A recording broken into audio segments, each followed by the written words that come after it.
First of all, congratulations on getting retained. But if I understood correctly, you haven't been confirmed by the CA kasi they ran out of material time. Do you have any more idea at this point? Kailan kaya mangyari yun? I don't know. I don't know if it will happen this Congress, maybe next Congress already. So if ever, I will have to be, I think I will have to be reappointed or maybe, yeah, reappointed again by the president if ever I won't make it this Congress. Because they already have, still have a lot of, the Senate has still a lot of things to do. So, Yeah. naintindihan din naman namin na, yun, nawalan ng oras para dun sa confirmation namin ni Sec. Henry Aguda. Pero Sec, confirm naman na, you are retained in the cabinet. You're not one of those, one of the five na...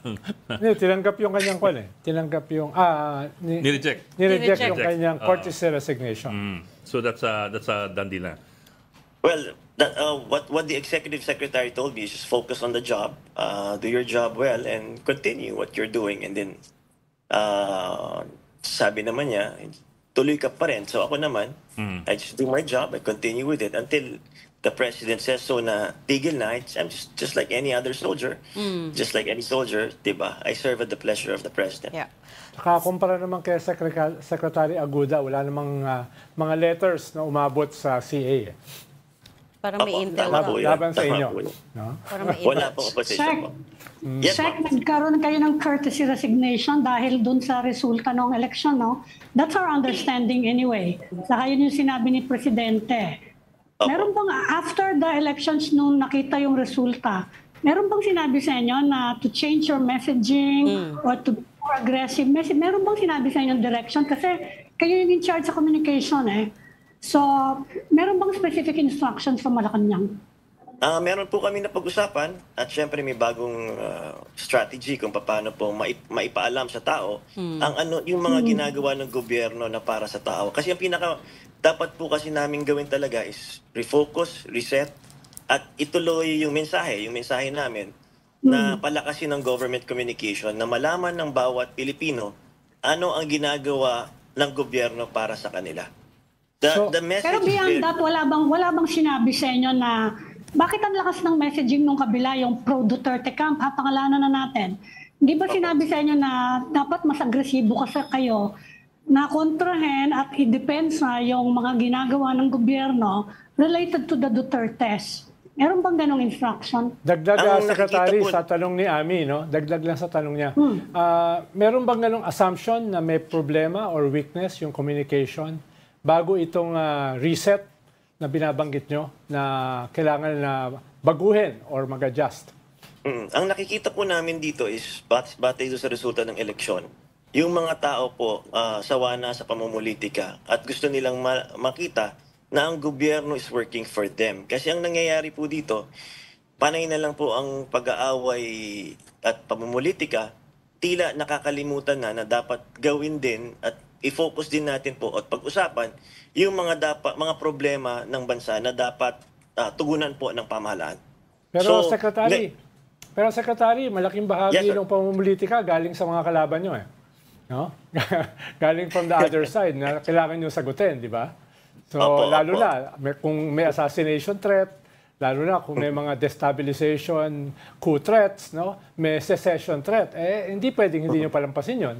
No? At, siyempre, sinasagot din po naman po natin yon, pero ang focus namin talaga ngayon, based na rin kasi sa resulta nung naging, ang sa amin kasi pananaw, na yung resulta ng election is people are tired of politics. We have to start working for the people and show the benefits that they can get from all the government projects, activities, and programs na ginagawa naman po ng gobyerno. Nung una kong pasok po, ang naging order sa akin ng Pangulong Ferdinand Bongbong Marcos Jr. ay sabi niya, Jay, let the people know what we are doing for them. So doon po tayo gustong mag-focus doon sa napakaraming programa ng gobyerno na hindi po kinikilala na sa Administrasyong Marcos po nangyari po yon. Tulad na lamang ng mga proyekto na ginagawa sa pagtulong medikal, dito na rin sa mga iba't ibang pagtulong sa agrikultura at yung ginawang recently na 20 pesos na bigas para dun sa 51% ng ating population na dapat ay makakuha ng 20 peso bigas sa panahon ng Marcos administration po. Tama yun, Secretary, no? Kailangan talagang ma-deliver, ipakita yung mga ginagawa ng gobyerno, ng mga programa. Pero at the same time, katulad ng interview ni President BBM sa Ketonying noon, ang sabi nga niya, kinakailangan magpakita rin siya ng strength. Kinakailangan, ang term nga niya, dapat katakutan ng konti. Which means, kailangan niyang sagutin yung mga banat sa kanya, yung mga batikos, in the strongest possible terms, para magmukha siyang strong leader. As well as maibaba or maikalat yung mga positibong ginagawa ng gobyerno. Kasabay din po yun, yung pagpapaliwanag kung bakit yung mga desisyon na nagawa nung nakaraan ay ginawa po niya. Nakita naman po niyo na sa kabila ng mga kaliwat ka ng banat ay ginawa niya yung tingin niyang tamang nararapat. So talagang kailangan din pong ipaliwanag yon. Kasabay naman ng pagpapaliwanag na yon ay yung pagpapakalat naman ng mabuting balita para sa ating mga Pilipino. Kasi nakikita po natin, aside from, iba na po kasi yung media landscape po ngayon. We live in two worlds. There's the real world and the cyber world. Most of the time, people live on the cyber world. Marami dyan sa ating mga kababayan, parating nasa social media. Ang problema ngayon sa social media, napakalakas po ng fake news, yung papapakalat ng mali o kasinungalingan sa online social media. Kaya doon po rin kami tumututok na maipalawanag sa tao at sana mas mabilis po yung pagtanggal o pagtanggal ng mga post ng mga fake news. Yun ang po nagiging ang kailangan. Ang tingin po namin kasi aside from yung traditional, kailangan tumutok din, sumento rin kami sa digital information. Ang problema sa digital information, mabilis ang pagkalat ng fake news doon at mahirap yun i-take down yung kanilang mga posts. So ginagawan din po namin ng paraan yung kung paano mapabilis yung pagtanggal ng mga fake news at kasinungalingan sa ating mga social media platforms. Sec, zooming into that, kahapon dun sa TRICOM hearing, kung saan I understand you were there, we're watching portions of it with interest. May ilang panukala ang gobyerno, particularly from your end and from the ICT, on what has to be done as far as government is concerned and what can be done and should be done with regard to fake news. Can you run us through at least very quickly yung inyong mga panukala? What does government have in mind in terms of addressing the issue of fake news? What we have in mind really is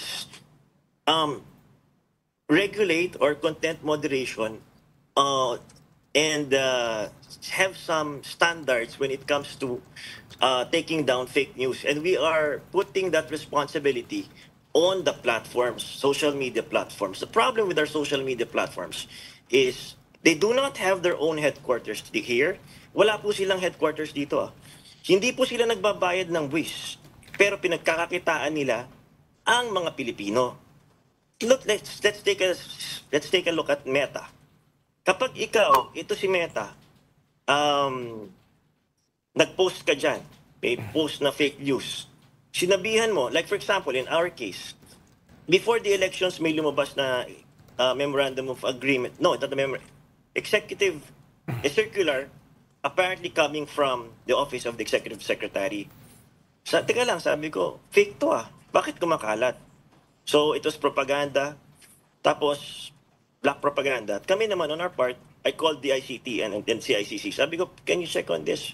Asik Aboy, kasi fake to Can you ask Meta to take it down right away? So, sabi, what happened was, tawag sa akin yung CICC, sabi niya, Sec J, ayaw pumayag ng Meta na ibaba. Bakit? Sabi ko, may set sila of community standards. Sino magsasabi? Di ba government, sinabi na natin na hindi atin yan? Why can't we take it down? So even if we ask them to take a fake news down, ayaw nilang gawin. So yun ang problema. They have their own set of standards, habang tayo wala. Samantalang, if you look at it, itong mga to, parang lumalabas na tumutulong sila sa pagpapakalat ng fake news dahil hindi nga nila binababa. Ang sa kanila is, ang may responsibility ng post na yon, freedom of expression para sa kanila yon. Yes, Tapos correct. ang may risk po doon ay yung nag-post, hindi yung platform. Hindi naman pa Yes. pwede yun. Of course, freedom of expression also has responsibilities. Hindi naman total freedom of expression yan eh. May karapatang responsibilidad yan.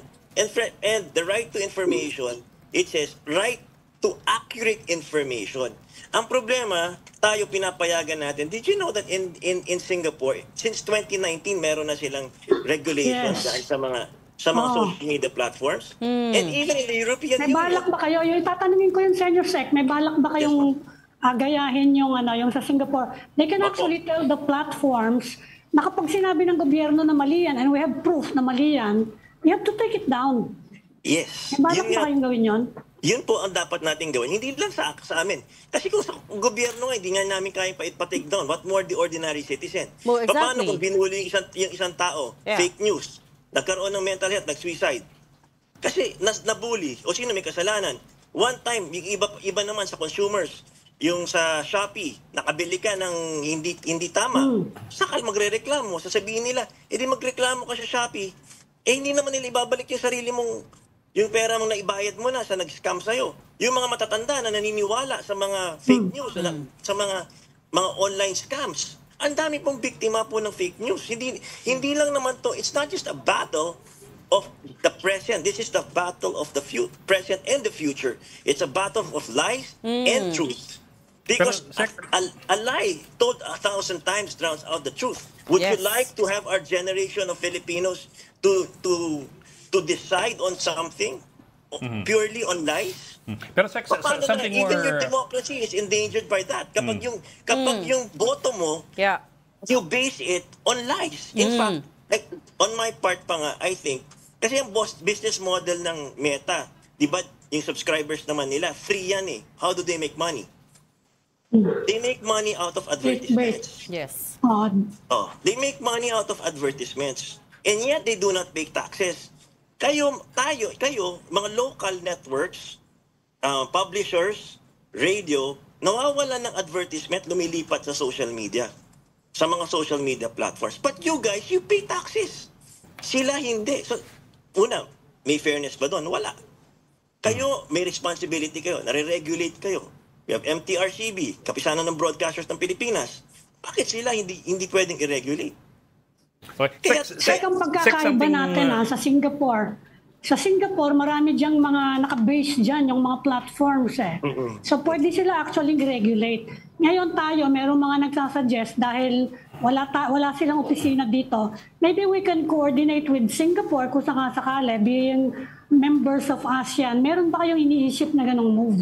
Meron po kami. Actually, magiging even in siya. ASEAN, problema po yung fake news ngayon. Pero ang Singapore kasi, we had dinner the Singapore Prime Minister was here, I think 2 days ago, and I had the chance to have dinner with the Minister of Information of Singapore, and they were surprised that we still don't have a law on fighting fake news. Kasi sa kanila, 2019 pa lang napasa na. So actually, even the platforms want a law from us para may guidelines sila kung anong susundin. Dahil pag may batas naman tayo laban sa fake news, susunod naman daw sila. But in the absence of the law and in the absence of the definition of fake news, anong susundan nila? Wala. Okay, but So kaya something more basic po for me. Should we leave it to government to decide and to declare what is fake news versus what is the truth? I ask, of course, government will always say that whatever government says is true. I mean, I understand that because that's supposed to be government's line. However, from admin to admin, nagbabagong definition ng katotohanan. For example, I'll just give you an example. Yung naratibo ng Administrasyong Marcos ngayon ay iba sa naratibo ng Administrasyong Duterte. Dati sabi ng gobyerno, walang EJK. Ang WPS, ganito. Ang Silala de Lima, ganun. Nagbagong administrasyon, iba na ang totoo dun sa hindi. So it also changes from admin to admin. It also becomes political. So then the question arises na, should we leave it to government to regulate and standardize and define what is true and what is not? You can have a truth commission. Maybe we can have a private sector there. You can have the government there. We just have to have a fact checker. When you say a boy is a boy, and sabihin mo yung lalaki, babae, there's always truthful facts to it, right? When you say, this is black and this is white, ano katotohanan? Yes, sir. when you Yes, sir. say- But to my point nga, for example, sabi ni Duterte dati, walang EJK. Sabi ni Marcos, dami EJK, kaya dinampot yung isa. Meron kaming concept ng universal truth. So may ganun, sir. But You know what I mean? who should be the arbiter Oo, of truth is the question. Nag-iiba-iba. If you leave it to God. government becomes admin. I mean, government is defined as admin. You know, we can always talk about that. We're open to dialogue, we're open to consensus, but there has to be a law regulating social media. That's the fact. And even again, the social media platforms want it. Sabi nila, Sec J, anong basis namin? Bigyan mo kami ng basis. Kaya nga, nung last elections, may order kasi ang COMELEC. Mas mabilis ang pag-take down ng mga fake news. So, with a definition of what fake news is, we come up with a definition. It's a law naman. We're still legislating it. We're trying to legislate it, di ba? So, marami naman pwede. This is, we're just talking about it. We have our stand. Other people can have a stand. And then, we craft a law to prevent fake news. Especially now with the advent of AI. Artificial intelligence and deepfakes. How Siguro, Secretary, yung concern lang ni Ed ay concern ni Ed. a good government, pwede niyang gamitin yung batas, no? Para talaga ayusin. Oh, Kung ano yung benevolent katotohanan. government. But a terrible government, Pareho sa a bad Singapore. government Yeah. may No, that's why weaponize that we have models. against media. No? A bad Sir government Ronald- can use that. Yeah, Sir Ronald, meron naman po tayong landmark legislation sa ibang bansa na sa kanila, maganda naman yung patakbo. Kasi nga, ang sa kanila, pag ikaw nag-post ng fake news, meron kang karampatan parusa. Penalties on the social media platforms. Like 2% penalty on nung 2% sa kinita mo. Dito wala eh. Wala nga silang binabayad ng income tax eh. Wala, business tax. Wala lahat. And yet we allow them to come up with community standards which for their own, and they're making money out of the Filipino people. Isn't that unfair? Halimbawa, Secretary Jay, The first TikTok. thing that, Halimbawa, sir, I mean, TikTok. it's- Halimbawa, it's- TikTok, Secretary Jay, no? Yeah. Dahil inabuso ng TikTok yung kanilang powers, halimbawa sa Amerika, pinressure sila ng gobyerno. Either sell it or leave, di ba? May ganun din ba Yes. kayong intensyon Yes. na coercive power maliban sa paggawa ng mga batas? May ganun din ba kayo para i-pressure itong mga IT na ito, itong big IT, katulad halimbawa ng TikTok, na malinaw naman kung sino nagme-may-ari at kung sino yung nakikinabang? Sa ngayon po, wala po kaming ganong plano. Ang sa amin lang, dapat mapag-usapan, dapat magkaroon ng consensus. We're not saying the government is right here. What we want is a whole of society approach. Kasi lahat naman yan, biktima po ng fake news. Ako naging biktima. Napakarami ho naging biktima. In fact, ang daming mga broadcasters, ginagamit yung mukha nila, ginagamit yung mukha at saka boses nila para mag-recruit ng investor scam. Pero, ang daming kumakalat ng ganyan. Pero hindi na penalize yung platform for airing it. Fake AI. Dapat sila pa lang, alam naman na nilang fake yung ine-airy nila. Kasi, syempre, mas mataas naman yung technology ng iba't ibang social media platforms. Alam naman nila, dapat dun pa lang, hindi na nila pinapapasok. Parang ganito yun eh. Yung aking analogy dyan is, sa isang bar, maraming nagdodroga. Ngayon, kung hindi mo nagre-regulate yung mga drug addict, hindi mo pinapapasok, edi malinis yung bar mo. Pero kung lahat na lang pinapapasok mo, sino may kasalanan? Siyempre, yung may-ari ng bar, may penalty rin dapat yun.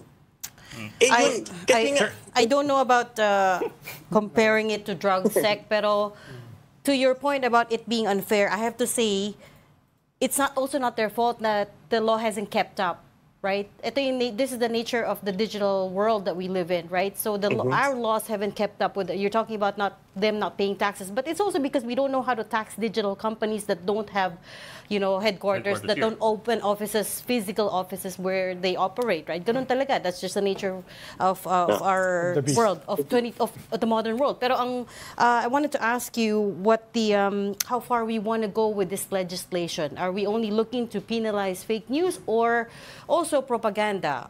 Case in point, in the lead up to the elections, we heard a lot of stories of politicians hiring troll farms to boost their, standing and to of course to court voters and all of that. So pati ba yan kasali? Are we talking about propaganda too?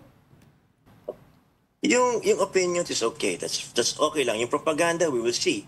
But the fight really is fake news. Because fake news, for me, it's even worse than drugs. Because it poisons the minds of the people. Because when a person decides his choice on fake news, imagine what will happen.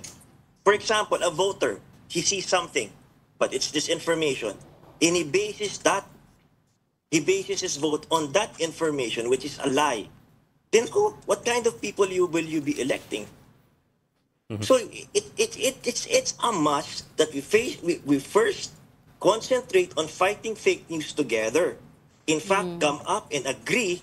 Everybody agrees that fake news is the fight not only of the present but the future, because it's a fight between truth and lies. And if the social media platforms continue to be not purveyors but make their platforms available to fake news operators, then we have a problem. Because if government cannot even take down a fake news post, what more an ordinary citizen? That's just my point. And in other countries, it's already working. It's landmark legislation for the European Union Digital Services Act. It's another landmark legislation for Singapore. In 2019, it's already 2025. Imagine that, and yet we're still saying about is this against freedom of speech or what? We're still debating on that. But everybody, the country is so polarized already, and we are pitting Filipinos against Filipinos, dividing each other. Fake news is very bad because it's polarizing the entire country. Pero Sec, it's either you're yes. Pero Sec, kasi yung Digital Services Act sa EU that has more to do with with the penalizing yung illegal activities online, including of course scamming and kasama na rin ng false information. My concern is do legislators and perhaps even government officials, can they tell the difference between fake news and disagreeable opinions? Because what we have seen, for example, in the TRICOM hearings, and there have been several TRICOM hearings already where we've seen this, legislators were particularly offended by a lot of opinions published by vloggers. Some of them were fake, but a lot of them were just basically opinions. Kumbaga, for example, pag sinabi kong si Ronald Llamas ay chick boy, hindi necessarily fake news, it's opinion. Pero pag sinabi but who gets to be the arbiter of that? Okay lang. Pag sinabi ko si Ronald Llamas nandun sa Sogo kahapon, I vehemently disagree. Fake news ba yun, di ba? Diba? So some people apparently can't tell the difference between disagreeable opinions that offend them, which is still legal, not unless you cross the line into libel and slander, versus spreading talagang false information or fake news. And also to add on to that, if I recall correctly, hindi ba this all started because si Congressman Ace Barbers was getting attacked online or something? He was being trolled or something, and he was quite unhappy about it. So parang this is all coming from a personal... Very personal. Na-offend. Kaya that's also our concern. About legislation. The legislators and some officials are more concerned about their feelings than they are about the facts. That's not our take. Our take is we want fake news to stop. We want lies to stop. And we cannot have our children base their information on lies. There was this one time, I wonder, my son told me, Dad, na-occupy na pala ng China ang Palawan. Sabi ko, saan mo naman nakuha yan? Where did you get that news? Sabi sa TikTok na ang Palawan daw, may-ari na yan, China. Imagine that.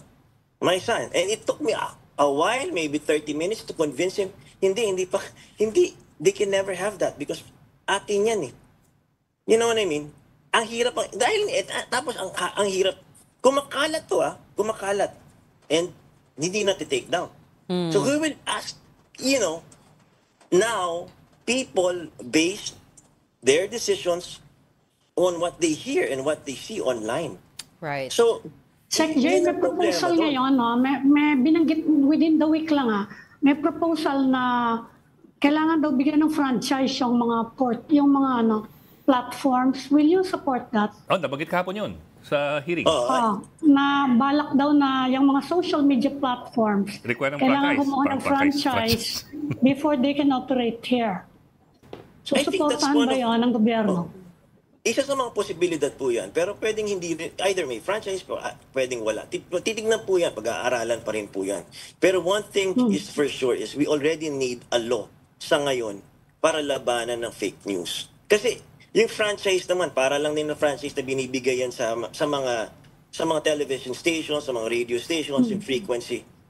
Sa kanila, internet-based eh. So, hindi ko alam kasi wala namang frequency yan. So, just internet. Yeah. So, hindi ko alam kung kailangan pa ng franchise yan. Pero kung yun ang napagkasunduan ng mga legislators natin, edi yun ang isang possibility. Pero sa akin, pwedeng wala, pwedeng hindi. Basta ang kailangan lang is we have the power to penalize the social media platforms kapag nakita natin yung post niya ay fake news, nasabihan na siya, and yet hindi pa rin binababa yung fake news na yun. Sa Singapore, ang nangyayari is parang wina-warning ka isang beses, then they lead you to the right, yung tamang information. And then another warning, and then the third warning. On the third warning, doon na nila ibababa yung post. Dapat ibaba mo na, kung hindi, may penalties ka na sa gobyerno.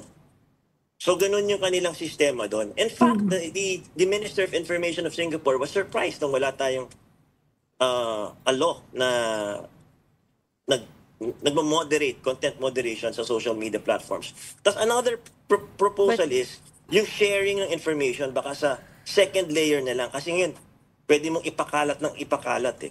And of course, the use of bots, the use of artificial intelligence, and yung use ng deepfakes. Imagine, may isang bata nagreklamo sa akin, 18-year-old. Sabi na gamit daw yung mukha niya sa porn. Deepfake pala. Ginantihan ng boyfriend. Hindi naman niya mukha yun. Imagine yung nangyari doon sa bata. Halos gusto magpakamatay dahil na sa nangyaring ganon. How will you avoid these situations? Halimbawa, So, ang dami pa, Secretary, it's not just in consumers, it's just not hindi lang sa mga migrant workers yan. Ang daming biktima, lalong-lalo na sa mga senior citizens at mga OFWs na gustong mag-invest. Ginagamit yung mga credible sources of information natin. Yung mga mukha, at saka boses. One time, ginamit yung mga tycoons. One time na mga newscasters. Recently, ginamit si Maris Umali. Ginamit yung mukha ni Pia Gutierrez and many, many others. So these are the dangers. Halimbawa, Yes, Secretary, before the election, may na-discovering mga several millions of fake accounts, no, sa Facebook. Pero ang tinanggal lang is around 5,000. So like a drop in the bucket. It may have influenced the elections. So halimbawa yan, major yan. Dahil hindi lang yan simpleng fake news. No? Parang nasa level yan ng election fraud na wala sa ating election laws. So yan yung isang specific case na yung ganyang klaseng problema ay nagtatranscend sa politika. Diba? Nagtatranscend sa eleksyon. So anong gagawin natin dyan? Halimbawa, hindi naman pwedeng sabihin lang natin na hindi natin, wala tayong magagawa dyan. So yan, very specific yan. Dahil, kunyari, nakita nila yung forensic study dyan, marami dyan sa mga fake accounts na yan ay galing sa China. So it's almost on the level of foreign invasion. Pero what are we doing about that? We're trying, yun nga po that's why it's very hard really. Kung hindi mo makuha yung cooperation ng ating mga social media platforms na i-block itong mga ganitong mga fake news, hanggat wala kang capability to block it, doon tayo mahihirapan. Kaya on our part sa government communication, medyo mas challenging ang aming trabaho ngayon dahil before, traditional media lang ang binabantayan eh. Ngayon, yung social media platforms, kailangan mo ng bantayan. Para pag nakikita mong tumataas na yung sentiments ng tao tungkol sa isang fake news, dapat may i-flag mo na kaagad. Ika-counter mo na kaagad. Lalagyan mo na ngayon ng fake news. Ilagyan mo na ng label. Tapos, ginagaya na rin namin yung Singapore na dito, itong tunay. itong tunay na information. So hanggang ganun lang po ang kaya namin. Pero kapag nga may regulation na at may penalties laban sa mga social media platforms na pumapayag na ma-post or hindi tanggalin itong mga fake news na nasa kanilang platforms, talagang mahihirapan po tayong manalo laban dito sa fake news po. Pero sir, Pero tinataas niyo ba yung engagement niyo? Halimbawa, yung TikTok, we all know it's owned by ByteDance, na may links of course to China, no? Opo. Pero kung hindi niyo makontrol, tataasan niyo ba yung engagement ng gobyerno with TikTok, for example? Will you use the platform para sa purposes din ninyo to But of course, counter kung ano yung nakikita natin doon? ma'am, yun na nga ang problema. Isipin nyo naman, isang buong platform kalaban mo. I mean, kung ginagamit po yan ng ibang bansa, at hindi lang yun, napatunayan na sa isang investigasyon na talagang may foreign interference. At laban dito nung last election. So, isipin mo kung gaano karami nagpa-flood dito na lumalason sa utak ng mga Pilipino na ito ang tamang balita. Yun nga lang, yung pagsasabi pa lang na amin tong Palawan, amin tong West Philippine Sea, nilalason na yun. I mean,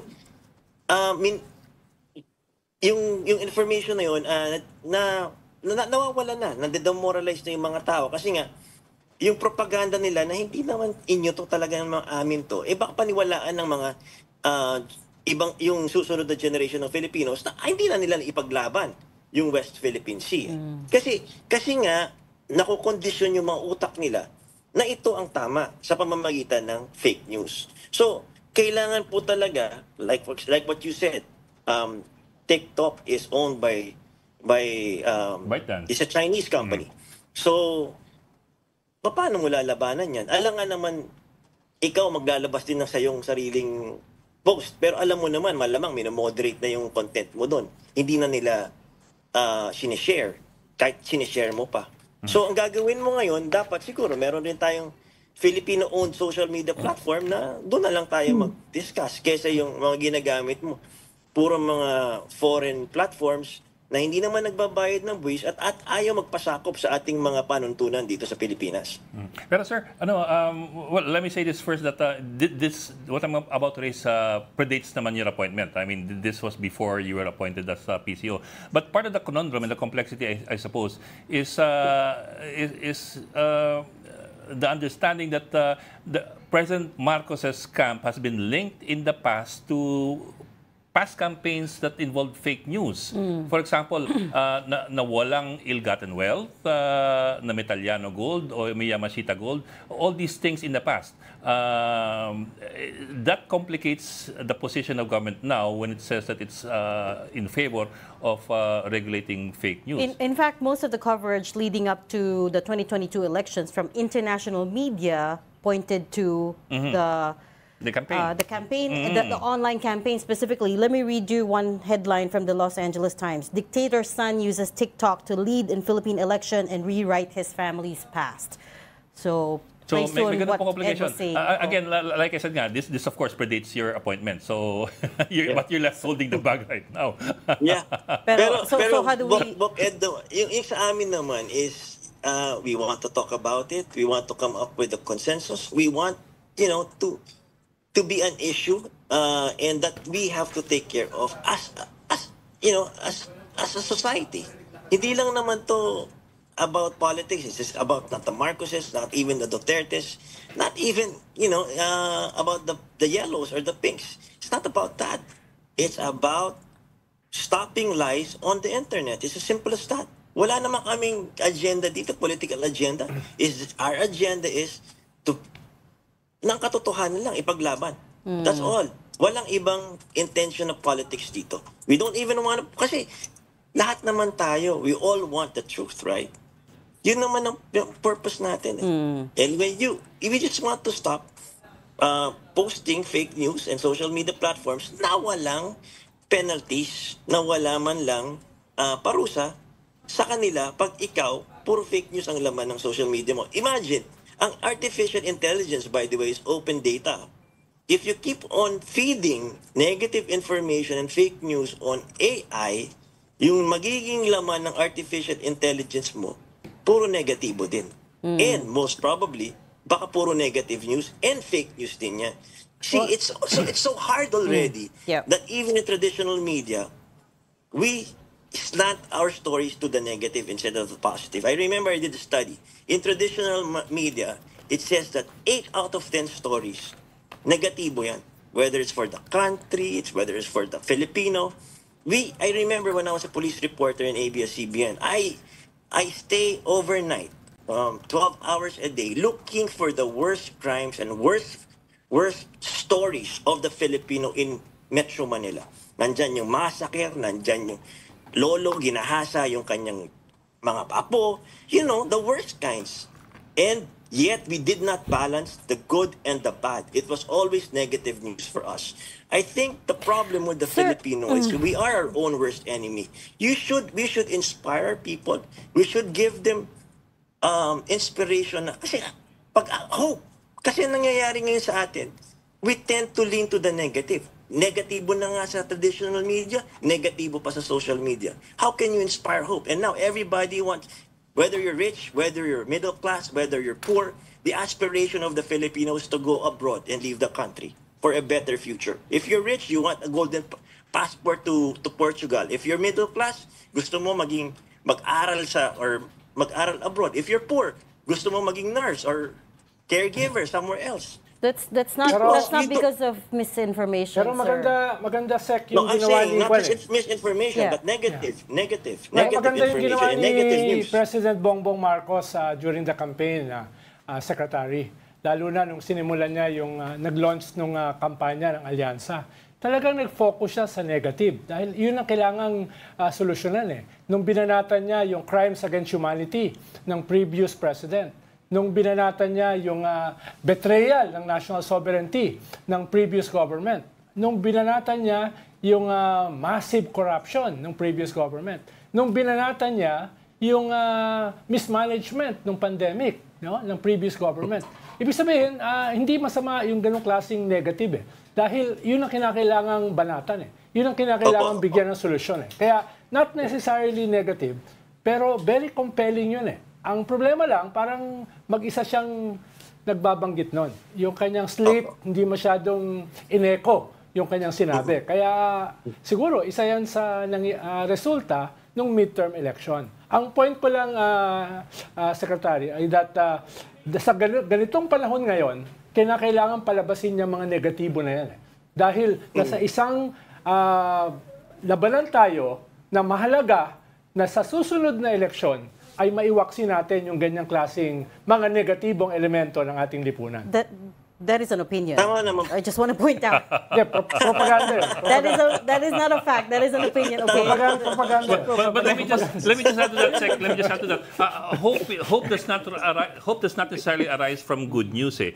Hope comes from bad news when you show that you can rise above bad news. Well, that's true. That's true. Yes, and we all hope that we still have hope for the Philippines. All of us, right? Certainly. I remember when we do. Yes, ma'am.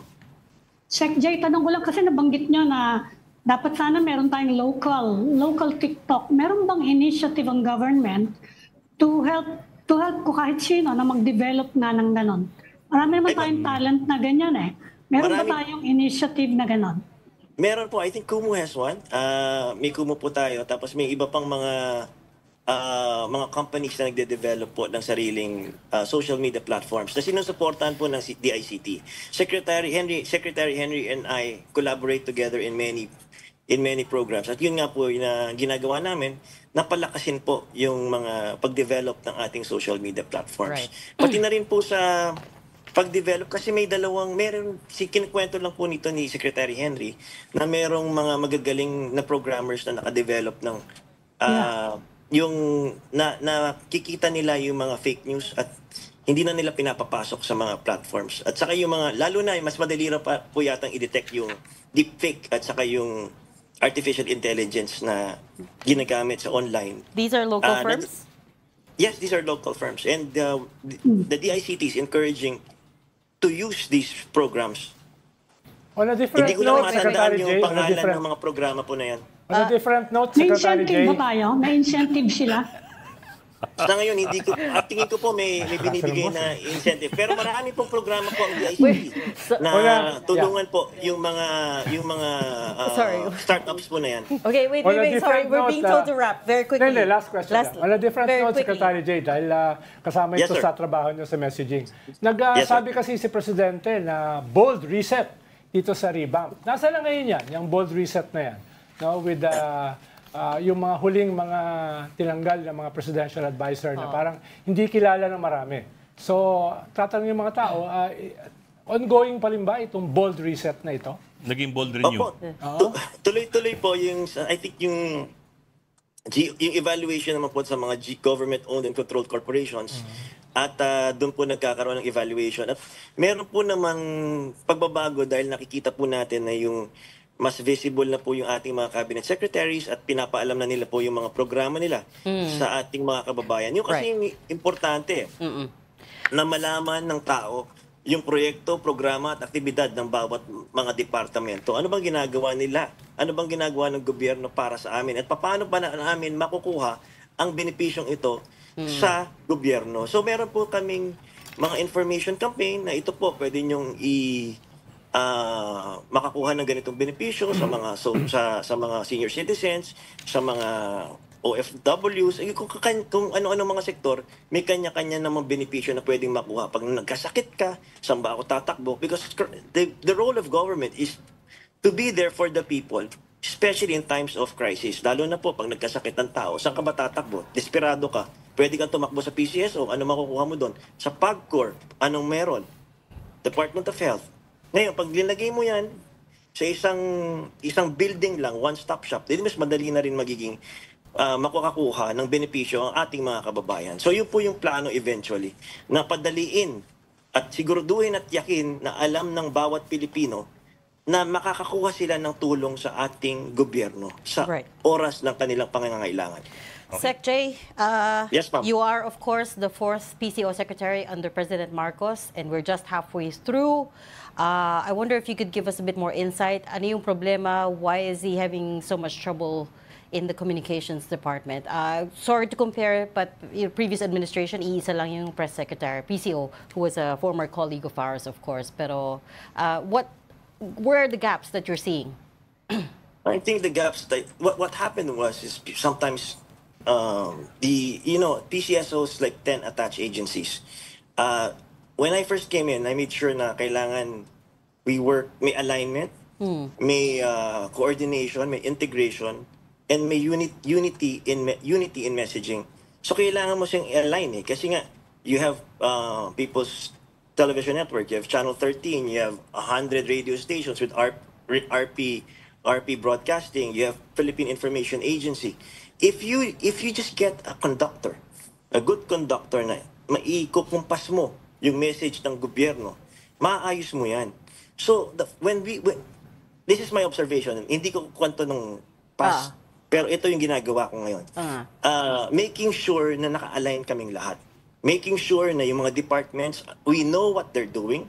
Kasi the PCSO, ang mandate niya is executive government bureaucracy. So dapat malaman ng tao, anong ginagawa lahat ng departments. So dapat pati mga departments naka-align sa amin. Alam namin yung nangyayari sa kanila. Para matulungan sila sa messaging. Tulad na lang ito, may pag pumutok, HIV tumaas, 500,000 or what. Kinakailangan, how do we stop it now? Naka-align ngayon yung Channel 13, Channel 4, PIA, sa massive information campaign para labanan naman yung pagtaas ng HIV. Tapos kami, ganun din yung messaging namin. So, nagkakasuportahan kami, hindi yung kanya-kanyang galaw. Meron kasi ang bawat departments ng communications arm nila. But they need the support of the PCO and other attached agencies of PCO para ma-carry yung message nila. Yun po ang nangyayari. We cannot rely on private stations to air our messages. Diba? Meron namang independence yan. Pero dito sa PCSO and the 10 attached agencies should be aligned to promote and to let people know what we're doing in these kinds of problems and in the projects of government so that they can avail of the services of government. People can avail. And just very quickly, 30-second answer, you looking to reorganize the whole agency, the communications agency? That's what we're doing now, ma'am. It's ongoing right now. Okay, And- magre-reorganize po kayo. Opo. We did a courtesy resignation sa mga ibang mga agencies. Tapos yun nga, ina-align po namin. And at the same time, we have a unified communications group na doon lahat sa grupo na yun, inaalam namin yung bawat proyekto, programa ng ating mga iba't ibang departamento po. Malaki po kasi yung bureaucracy ng communications it's not just about the press briefing, pero malaki po yung mga iba't ibang attached agencies na under pa ng PCO. Okay. And on that note, we're gonna put a stop there on this very insightful interview. Thank you so much for your time and for joining StoryCon today. That's PCO Secretary Jay Ruiz. We hope to have you back, sir. Thank you so much. Sir. Salamat, sir. Thank you very much. Thank you very much. Thank you, Yes, ma'am. Jay. Sir, ma'am. Thank you. Thank you po.